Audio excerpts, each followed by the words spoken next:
Muy buenas tardes. A nombre Buenas. del presidente de la Asociación Gremial de Oficiales de la Armada en Retiro, el directorio y todos sus socios, saludamos a todos quienes nos acompañan en esta tarde. Previo a nuestro programa de hoy, una información de seguridad. Si se diera la situación que en algún momento de la ceremonia personas no deseadas interrumpieran en el desarrollo de esta, primeramente serán expulsados. Si continuase el problema o por la magnitud de la interrupción no pudiera controlarse directamente, se cortará la transmisión y en un lapso de 2 minutos se reanudará por Zoom, para lo cual los asistentes les solicitamos desconectarse y volver a entrar con las mismas credenciales. Además, se ruega mantener los micrófonos apagados. Para dar inicio a esta ceremonia de conmemoración del 11 de septiembre de 1973, tengo el agrado de dejar con ustedes al presidente de la Asociación de Oficiales de la Armada en Retiro, capitán de navío don Alejandro Armstrong de Aguirre. Muchas gracias. Muy buenas tardes, estimados socios, invitados y amigos de ASOFAR. Ya es una larga tradición el que nuestra organización conmemore esta fecha con actividades especiales que nos permitan recordar los momentos en que, a pedido de la ciudadanía y por las imperiosas circunstancias de entonces, nuestro gran almirante inició el movimiento que llevó a las Fuerzas Armadas a liderar un nuevo gobierno.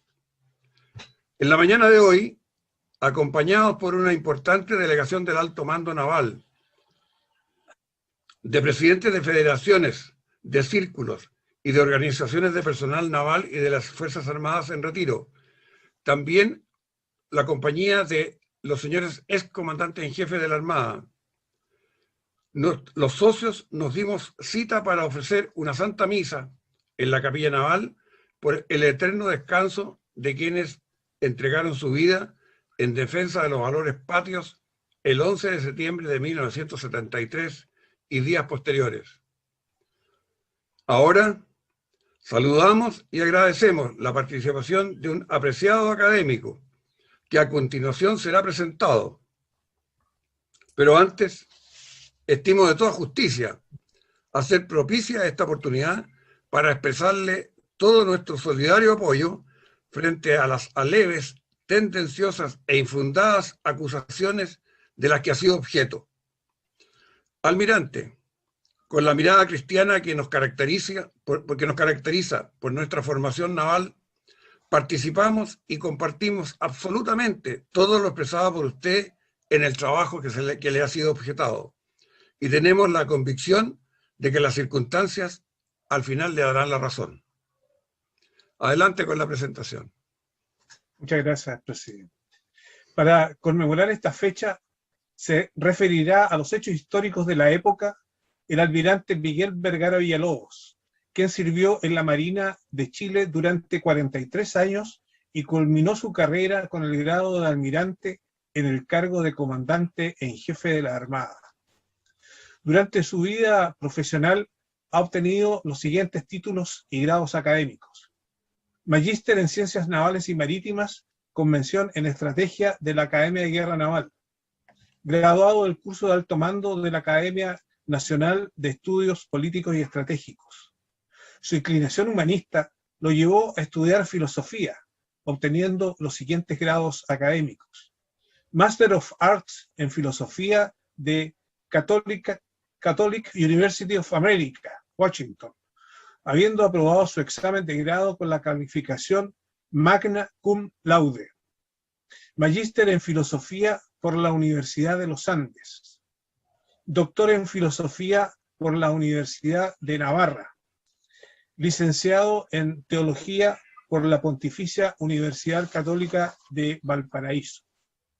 Actualmente es presidente de la Liga Marítima de Chile, corporación sin fines de lucro que promueve la conciencia marítima del país, y es miembro del Consejo de Relaciones Exteriores de asesoría al ministro del ramo. Dejo con ustedes al almirante don Miguel Ángel Vergara Villalobos. Muy buenas tardes. Me es muy grato dirigirme a los asociados de ASOFAR para conmemorar un nuevo aniversario del 11 de septiembre de 1973, oportunidad en que las Fuerzas Armadas, presionadas por el clamor mayoritario de la ciudadanía, asumieron el poder político del país. Y digo presionadas, porque previo a esa fecha, las calles próximas a las reparticiones militares amanecían llenas de maíz, insinuando que éramos gallinas incapaces de restablecer el resquebrajado orden institucional de la República. No pretendo hacer una clase de historia, pero al menos quisiera recordar algunos hechos para que las generaciones que no sufrieron el periodo de la Unidad Popular conozcan al menos en parte una versión distinta a la que se ha propagado por años. El presidente Salvador Allende llegó al poder a fines de 1971 con solo el 36% de los votos y con esa escasa mayoría intentó imponer una revolución socialista supuestamente democrática y pacífica. Pero a corto andar, la situación política, social y económica se hizo insostenible. Al final, ni siquiera contaba con el apoyo de su propio partido, el Partido Socialista, el cual, fiel a los acuerdos del Congreso de Chillán de 1967 y apoyado por los grupos de ultraizquierda, se empeñaba desembosadamente por imponer el socialismo mediante la violencia. Recordemos que en ese Congreso, que ahora se prefiere olvidar, se decía: el partido no pierde de vista que entramos a la etapa de la resistencia activa y que luego vendrá la lucha armada y más tarde la insurrección y la guerra civil para decidir el proceso democrático chileno. Todo lo que sirva en ese sentido debe ser aprovechado. Todo lo que se oponga a la preparación de la violencia debe ser desechado. En los hechos, la violencia y el caos económico que nos llevó a tener uno de los índices inflacionarios más altos del mundo y a tal escasez que no había harina para confeccionar el pan. Esto hizo que la situación fuera insostenible. Así lo muestran las insistentes declaraciones de la Iglesia Católica, llamando a la paz y a la concordia, del Colegio de Abogados manifestando el reiterado atropello al Estado de Derecho, de la Contraloría General de la República clamando por el cumplimiento de sus resoluciones, de la Corte Suprema representando que los tribunales no eran respetados y que sus sentencias no se cumplían. Este proceso de críticas culminó con el acuerdo de la Cámara de Diputados del 23 de agosto de 1973, que entre sus considerandos dice que es un hecho que el actual gobierno de la República, desde sus inicios, se ha empeñado en conquistar el poder total, con el evidente propósito de someter a todas las personas al más estricto control económico y político por parte del Estado, para lograr de este modo la instauración de un sistema totalitario, absolutamente opuesto al sistema democrático representativo que la Constitución de Chile establece.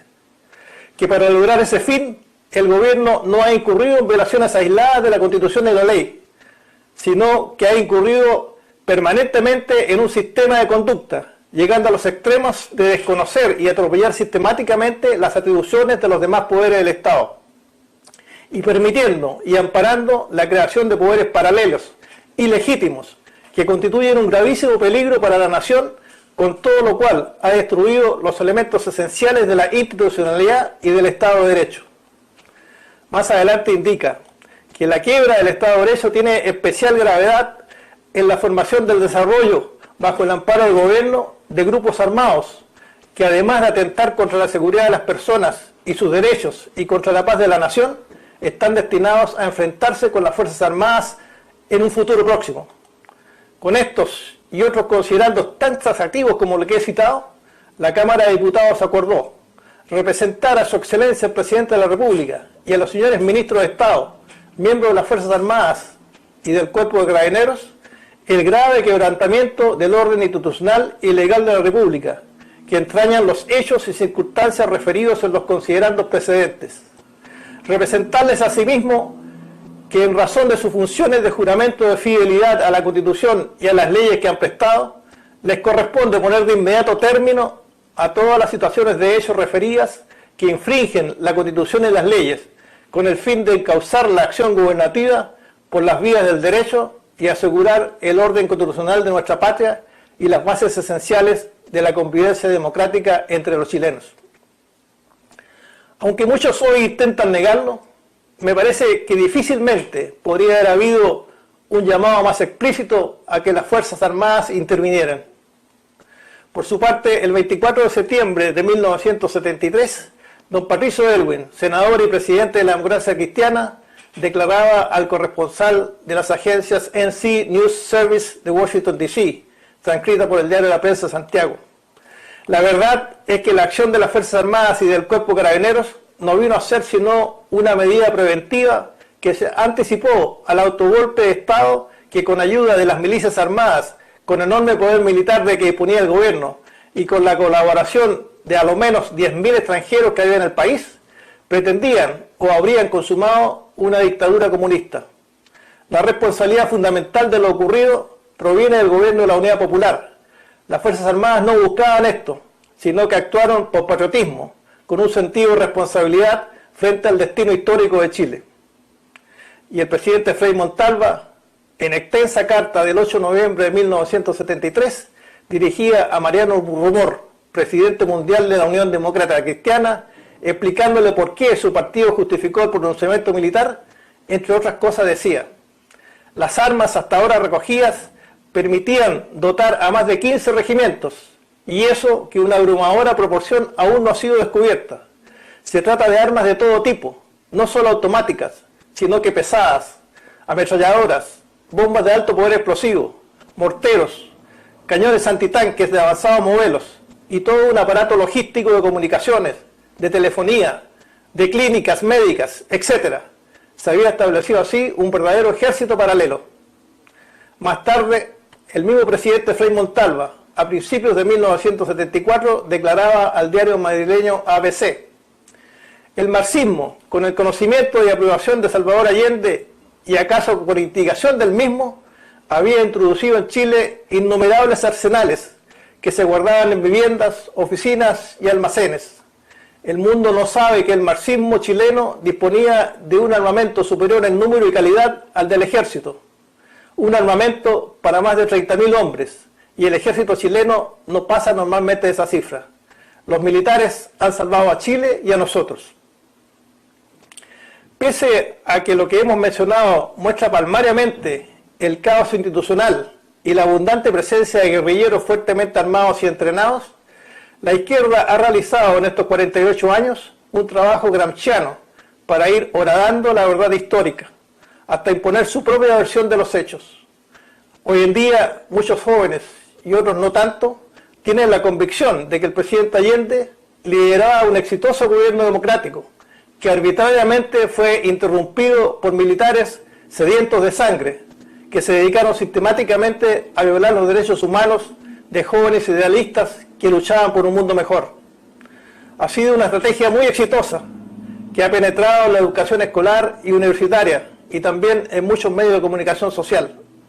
Tanto que hoy es difícil encontrar una opinión que difiera de la impuesta por la izquierda. Este éxito no solo se debe a su persistente discurso, sino también al silencio de muchos que apoyaron al gobierno militar y otros tantos que profitaron de él. Ante la pasividad e incluso el apoyo que ha recibido de sus opositores políticos, la izquierda, con una habilidad encomiable, intenta ir más lejos para consolidar su posición. Así se encamina a imponer el negacionismo, que impediría por ley oponerse a su particular interpretación de los derechos humanos. Tales derechos no tendrían un carácter universal, sino que solo se aplicarían al gobierno militar. Lo que ocurra en Cuba, Venezuela, Nicaragua, son violaciones de regímenes de izquierda, por lo tanto no merecen repudio alguno. En este contexto, hoy a todo el mundo le resulta fácil, cómodo y muy rentable renegar del gobierno militar y desde sus mullidos sillones condenar a quienes tuvieron la dura, ingrata y arriesgada labor de pacificar un país infiltrado por miles de terroristas entrenados en Cuba, como claramente lo reconocía la Cámara de Diputados y los principales líderes políticos de la época. Esto me hace recordar lo que leí hace no mucho en una columna de Orlando Sáenz, que asociaba la situación de carabineros en la Araucanía con el síndrome de Shylock, que relata Shakespeare en El Mercader de Venecia, cuando la justicia veneciana le exigía al usurero judío sacar una libra de carne del cuerpo del deudor sin derramar una sola gota de sangre. Pareciera que eso es lo que muchos retrospectivamente quieren exigir a los militares que hace más de 40 años combatieron el terrorismo durante los primeros años del gobierno militar, donde están radicadas la mayoría de las causas por violaciones a los derechos humanos. La situación de terrorismo que actualmente se vive en la macrozona sur es un botón de muestra de lo complejo que resulta restablecer el Estado de Derecho sin verse sometido a acusaciones por violaciones a los derechos humanos. Más todavía cuando la izquierda hábilmente, contradiciendo el derecho internacional, ha posicionado la idea de que solo los agentes del Estado pueden violar tales derechos. Los subversivos que queman iglesias, lanzan bombas incendiarias, destrozan la propiedad pública y privada e incluso emplean armamento de guerra, no solo no serían violadores de los derechos humanos, sino que además se pretende que sean amnistiados por sus delitos, acogiéndose a la categoría de presos políticos. A mi juicio, si hay alguien que merece esa categoría, son los militares procesados por derechos humanos. La gran mayoría de ellos, ostentando un grado jerárquico muy subalterno, cumplió órdenes legítimas dentro del estado de guerra que se encontraba el país. Órdenes que no eran contrarias a la legalidad vigente ni violentaban la íntima conciencia moral de cada cual. Sin embargo, hoy en día, a todos los procesados militares se les asume de antemano ser cómplices de autores de horribles crímenes de lesa humanidad. Lo peor es que resulta difícil no quedar con la impresión de que muchos magistrados han hecho propio ese discurso, puesto que en la práctica es el acusado quien debe probar su inocencia, y no el juez quien demuestre su culpabilidad. Esta arbitrariedad de obviar la presunción de inocencia se ve favorecida porque los uniformados están sometidos al antiguo sistema procesal penal suprimido en Chile hace más de 20 años precisamente por injusto. Don Patricio Aylwin alguna vez relató que un destacado juez del más alto tribunal de la República le había dicho: mire Patricio, los extremistas nos iban a matar a todos. Ante esa realidad, dejemos que los militares hagan el trabajo sucio. Después llegará la hora del derecho. Lamentablemente, la mayoría de los militares que participaron en la pacificación del país cargan solo con el estigma de la parte sucia, pues para ellos todavía no ha llegado la tan ansiada hora del derecho. No se pide impunidad, como argumenta cierta izquierda, sino tan solo el debido proceso que rige para todos los chilenos, de modo de terminar con arbitrariedades, como por ejemplo validar pruebas que en un juicio formal jamás serían aceptadas, o denegar otras que claramente favorecen al acusado. Aplicar leyes con efecto retroactivo, como la tipificación del delito de lesa humanidad establecido en el Estatuto de Roma, ratificado por Chile recién el año 2009. Crear figuras jurídicas que atentan contra la más elemental racionalidad, como lo es el secuestro permanente. Calificar como asociación ilícita una organización jerarquizada legalmente constituida. Asumir que el superior jerárquico debía saber lo que estaba haciendo cada uno de sus subordinados. Y ni hablar de la ley de amnistía, de la prescripción o de la conmiseración con los ancianos enfermos terminales, ahora además amenazados por contagio de COVID-19. En este contexto de arbitrariedades, no puedo dejar de mencionar que la Corte Suprema, pese a todos los antecedentes que aquí sucintamente he presentado sobre las causas del procedimiento militar, al referirse en algunas de sus sentencias a las Fuerzas Armadas y Carabineros, los califica como sublevados que se levantaron en armas y destituyeron al gobierno constitucional legítimamente instalado, produciendo el quebrantamiento de la institucionalidad constitucional vigente hasta entonces. Sin duda, esta es una posición política que inevitablemente orientará el fallo posterior. Por todo lo dicho, creo que llegará el día en que, al igual que hoy algunos jueces se avergüenzan por la forma en que actuaron muchos altos magistrados durante el gobierno militar, en el futuro otros se avergonzarán por la forma en que se aplicó la justicia a los militares acusados por violaciones de los derechos humanos, muchas veces rozando la prevaricación. Sin embargo, de los presos políticos militares sometidos a un sistema procesal reconocidamente arbitrario, nadie habla. Resulta muy cómodo tener un chivo expiatorio a quien cargar todas las culpas por las violencias sembradas en Chile a partir de los años 60. Incluso destacados políticos que otrora instigaron la revolución e incluso participaron en actos terroristas, hoy son los paladines en condenar a las Fuerzas Armadas. Espero que hayamos aprendido la lección de que el odio y la violencia nada engendran, de modo que no repitamos los sucesos que hoy estamos rememorando. Confío en que del proceso constituyente reinará la sensatez y no las ansias de echarlo todo por la borda en aras de ciertos delirios refundacionales. Finalizo estas palabras reivindicando mi derecho a pensar distinto y a sentirme orgulloso de las Fuerzas Armadas de ayer, de hoy y de siempre. ¡Viva la República de Chile!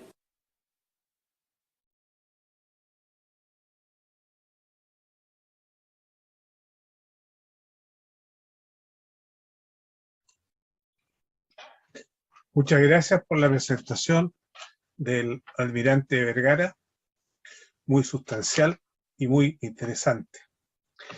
La Asociación de Oficiales de la Armada en Retiro ha querido homenajear al almirante Vergara, quien también es socio de nuestra asociación, por la brillante presentación del día de hoy y por su permanente difusión y defensa de los principios y valores cristianos que ASOFAR comparte en plenitud. A la entrega de este reconocimiento, el director Marcos Gallardo Pastore. Almirante Vergara, le pido que reciba este obsequio a nombre del presidente, el directorio y todos los socios de ASOFAR en agradecimiento a la exposición que usted nos ha realizado recientemente y también como un reconocimiento a su permanente difusión y defensa de los valores cristianos y propios de Occidente, que nosotros como asociación también compartimos. Muchas gracias. Muchas gracias a usted y por favor le da mi agradecimiento al presidente de ASOFAR y a todos los socios, y ha sido realmente un honor haber participado y cooperado a ASOFAR en la difusión de lo que usted bien dice, los valores y principios que siempre han sido de las Fuerzas Armadas de Chile y de todos los chilenos con el corazón bien puesto. Muchas gracias. Muchas gracias, almirante. Cierre del acto solemne. Todos los integrantes de la Asociación Gremial de Oficiales de la Armada en Retiro se complacen en agradecer a los invitados especiales que nos acompañan en la ceremonia de conmemoración del 11 de septiembre de 1973. De igual forma, queremos agradecer a la delegación de la Armada de Chile y a los socios que esta mañana nos acompañaron en la misa recordatoria de nuestros camaradas de armas que rindieron su vida por la patria el 11 de septiembre de 1973 y en los años posteriores. Tenemos la certeza que mientras su sacrificio permanezca en nuestro recuerdo y honremos su martirio, no habrá sido en vano el cumplimiento de su juramento. Para dar término a la presente ceremonia, les invitamos a escuchar el himno nacional de la República de Chile, que será interpretado por el grupo Tempo Primo, conformado por las voces de Loreto Pizarro, soprano, Bernardo Vargas, contratenor, Emilio Valderrama, tenor, y dirigidos por el profesor Jonathan Layana en el piano. Muchísimas gracias.